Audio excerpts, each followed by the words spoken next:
I was little, I watched a Disney movie called Anastasia. The movie was about a Russian princess who didn't know she was a princess, but she discovers her past through a captivating journey full of magic.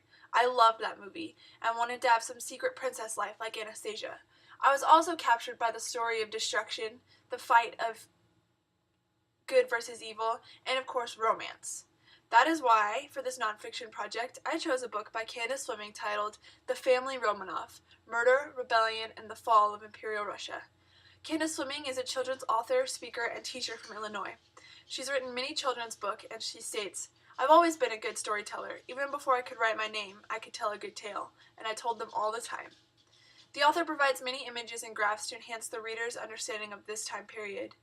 And The Family Romanov is an excellently written nonfiction story. It was published just last year, and it is about the imperial family of Russia. It's won many awards, including the Golden Kite Award for nonfiction.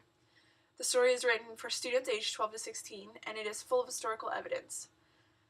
This quote that I will read is from Candace Fleming's website, and it is by Booklist. It says, "Compulsively readable, Fleming's artful work of narrative history, The Family Romanov, is beautifully researched and documented.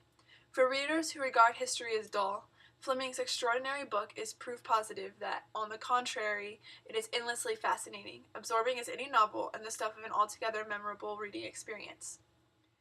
Candace Fleming takes the reader on a journey following Nicholas's rise to the throne when his father dies, and the destruction of his empire. The reader watches the Tsar retreat to a palace in the country with his wife and family. They have 4 daughters and 1 son. The boy, and future Tsar of Russia, is born a hemophiliac, which is a secret kept from all.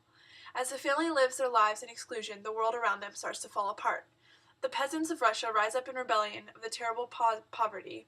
The Tsar is warned by his officials to take action, but he can't be bothered to do anything about it. He convinces himself that everything is fine and replies to the reports that they are all sorts of nonsense, to which he shall not even reply.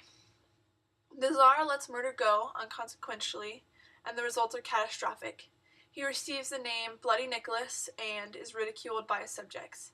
In the end, the entire family is executed, and Russia is turned into a war zone, full of civil war and the rise of political parties. Needless to say, the story was nothing like the happy Disney version of Anastasia, but it was just as captivating. The book taught me a lot about the imperial family of Russia. I learned about the Russian civil wars, the autocratic rule of Russia, the poverty of the Russian peasants, and the murder and racism towards Jewish people. This book also showed me how many small mistakes can lead to huge consequences. The details and the photographs provide the reader with a fascinating description of this period in history.